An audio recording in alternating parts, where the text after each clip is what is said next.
Subscribe करें और bell दबाएं ताकि कोई खबर रह न जाए।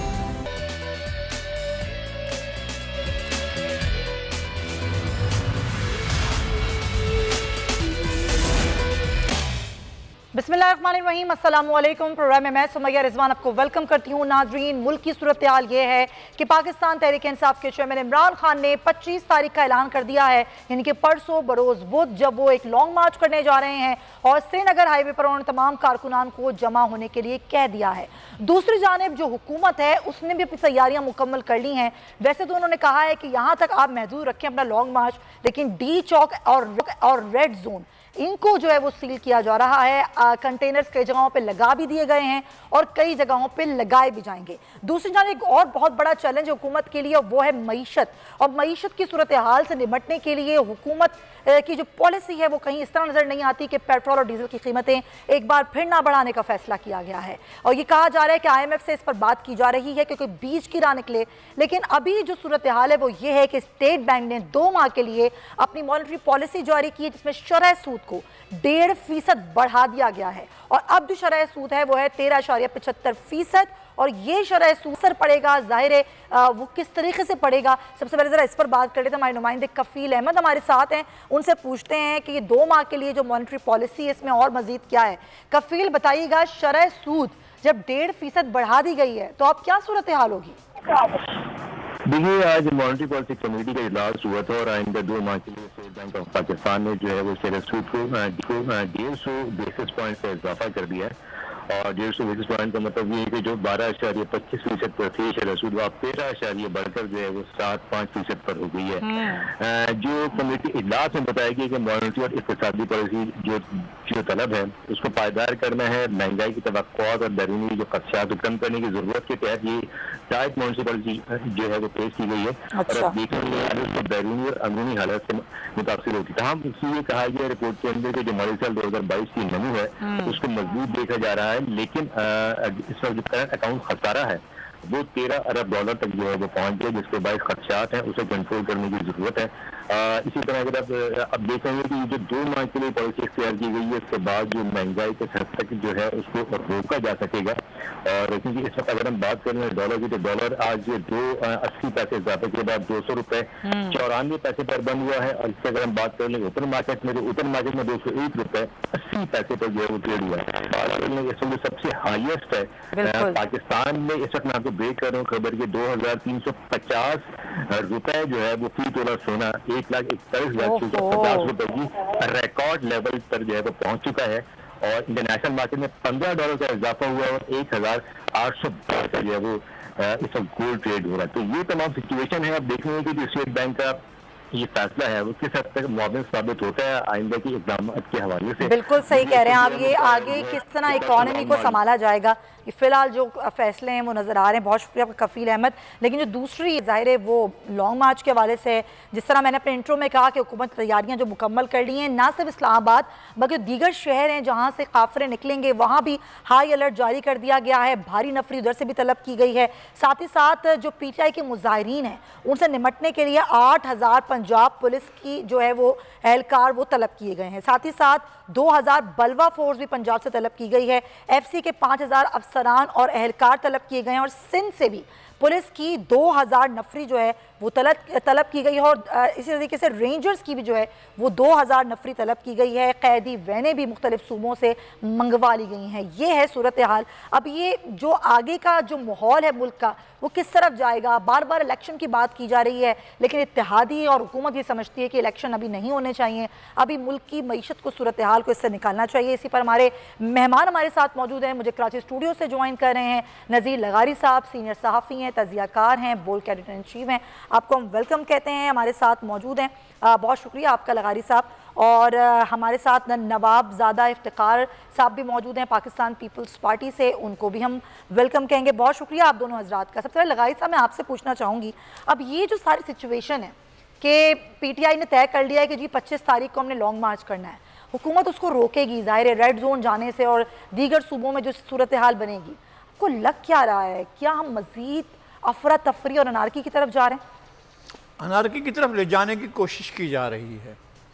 और ये जो पिछले 10 साल से ये सिलसिला चल रहा है, अब 8 साल तो वैसे ही हो गए हैं, लेकिन 2014 से लेकर आज तक ये जो सूरत हाल है 2013 के इलेक्शन के बाद, वो ये है कि ना खेलेंगे ना खेलने देंगे, और किसी सूरत में हम दूसरे का मैंडेट तस्लीम नहीं करेंगे, किसी सूरत में हम दूसरे का वजूद बर्दाश्त नहीं करेंगे। ये एक ट्रेंड चल निकला है सियासत के अंदर कि अगर हम इक़्तिदार में नहीं हैं तो फिर किसी को भी इक़्तिदार में नहीं रहने देंगे। ये बहुत गलत ट्रेंड है sir, sorry to interrupt you. तो अभी ये सारी सूरत हाल है, मुल्की मईशत की सूरत हाल पे भी बात करेंगे, सियासी सूरत हाल पे भी बात करेंगे, लेकिन इस ब्रेक के बाद।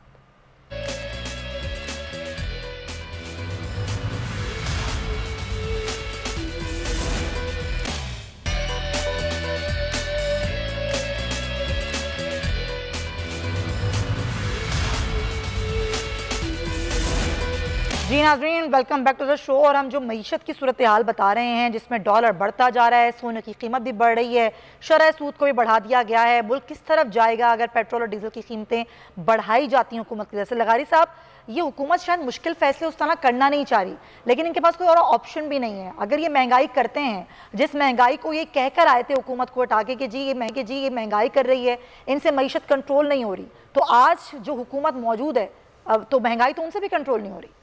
तो हमने जो पिछले 50 साल की गवर्नेंस देखी है, उसमें ये साबका हुकूमत की गवर्नेंस तो तारीख़ की बदतरीन गवर्नेंस थी ना। तो अब इनको एज मिल गया है और वो जो है अपना हकीकी आज़ादी का खेल खेल रहे हैं। और कायद आज़म की आज़ादी तो नकली थी, हमें वो तो शायद उन्होंने आज़ादी नहीं दिलाई थी, अब ये नए सिरे से निकले हैं आज़ादी दिलाने के लिए। इन्होंने पिछले 3.5 साल में क्या किया? मुल्क का सत्यानाश कर दिया, इन्होंने पूरी मैशत का भट्टा बिठा दिया इन्होंने। तो लगारी साहब, ये सवाल सारे उनसे 5 साल बाद हो जाते हैं ना, फिर वो ज़्यादा बेहतर होता। अब तो वो जवाब दे नहीं है। नहीं, अब वो जवाब दे हैं जो इस वक्त हुकूमत में बैठे हैं, और उन्हें इसके लिए सोचना होगा कि अगर वो इक़्तिदार में आए हैं तो लोगों की सहूलत के लिए, लोगों को देने के लिए और मुल्क की मैशत को बेहतर करने के लिए उन्हें आगे बढ़ना होगा। उनने बाज़ इक़दाम ठीक किए हैं, जो उन्होंने जो है इम्पोर्ट्स जो हैं लग्जरी आइटम्स को उन्होंने जो है कट किया है, और उसको क्या इससे एक बड़ा फ़ायदा होगा, इसलिए कि आपका जो ट्रेड डेफिसिट है वो बहुत ज़्यादा है, आपकी बरामदात जो हैं वो कम हैं और आपकी दरामदात जो हैं वो दुगनी से भी ज़्यादा हैं। आपको अरबों डॉलर उन दरामदात पर, उन इम्पोर्ट्स पर देना पड़ता है जिनकी कोई उनके बगैर भी आपका गुजारा हो सकता है। तो ये एक ठीक इक़दाम किया गया है, और ऐसे और इक़दाम भी किए जा सकते हैं। आम आदमी को कभी भी इन्होंने सहूलत इस तरह नहीं पहुंचाई है। पिछली दफ़ा भी जब इन्होंने 11-12 खरब का बड़े लोगों को पैकेज दिया था, तो आम आदमी के लिए 1 खरब का, 1.25 खरब का पैकेज था, और कहा था जो 4-4, 2-2 हज़ार, 5-5 हज़ार, 6-6 हज़ार बांट दो, और बड़े सेठों के पेट में बड़ा पैसा डाला गया था, और इस तरह की कार्रवाई उन्होंने की थी। और इस हुकूमत को जो है अब ये देखना है कि आम आदमी को कैसे डिलीवर किया जाए। और देखिए, आम आदमी को तो अभी डिलीवर नहीं हो रहा लगारी साहब, क्योंकि अगर पेट्रोल और डीजल की कीमतें बढ़ती हैं तो वैसे ही आम आदमी को डिलीवर नहीं होगा। महंगाई ऑलरेडी है, मजीद बढ़ जाएगी, फिर आम आदमी तो यही पूछेगा ना कि भाई आप ये बताइए कि आपके पास प्लान क्या था मईशत का। यही बात है, बिल्कुल आपने ठीक कहा है। जो लोग खरबों कमा रहे हैं और इस मुल्क से कमा रहे हैं, तो उन्हें भी देना चाहिए ना, लोगों को देना चाहिए, आम मुल्क को देना चाहिए। हमारे यहाँ आपको पता है कि जो रकम लोग सदकात में, ज़कात में, या मैं ज़कात देनी चाहिए, इसमें कोई ऐसी बात नहीं है, और जो लोग चैरिटी में अरबों खरबों रुपए देते हैं, वो टैक्स नहीं देते हैं। जी हाँ, बिल्कुल। और टैक्स जो है ना देने से मसाइल पैदा होते हैं, और फिर हुकूमत भी नहीं बताती है। भाई हुकूमत टैक्स वसूल करती है, हुकूमत खरबों के कर्जे लेती है, तारीख के सबसे बड़े कर्जे। कहाँ ले जाते हो ये पैसे, किस तरफ जाते हैं, किस मद में लगते हैं? कोई रोड बनाया, कोई सड़क बनाई, कोई आपने मीनार तामीर किया, कोई आपने जो है बड़ा डैम बनाया।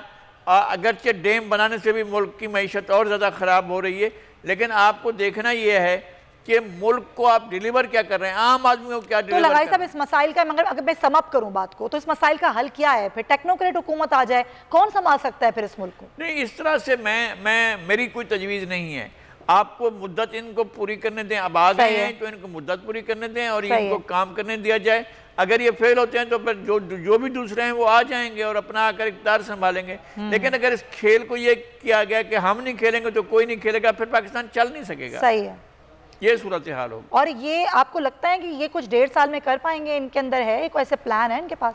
नहीं, प्लान होना जाहिर है, जब हुकूमत में आए तो उनके पास प्लान भी होना चाहिए, लेकिन अगर उनको हुकूमत की बजाय धरनों को तवज्जो देनी पड़े और अगर उन्हें इस सारी सूरत हाल की तवज्जो जो एक नैरेटिव बनाया जा रहा है उसकी तवज्जो देनी पड़े। तो ये देखें लगाई साहब, थोड़ा सा ये चीज़ तो हमने देखी ना, ये तो पीटीआई की हुकूमत में भी थी। उस वक्त भी एक पीडीएम जो है वो लॉन्ग मार्च निकालती रही, एहतजाज करती रही, महंगाई मुकाओ मार्च करती रही, तो ये सिचुएशन तो उस वक्त भी थी। अब सिचुएशन ज़्यादा वर्स्ट है।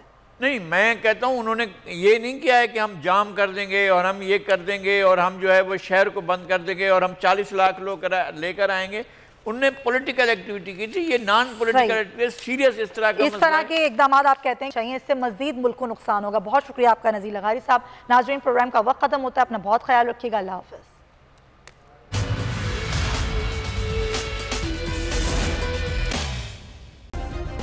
सब्सक्राइब करें और बेल दबाएं ताकि कोई खबर रह न जाए।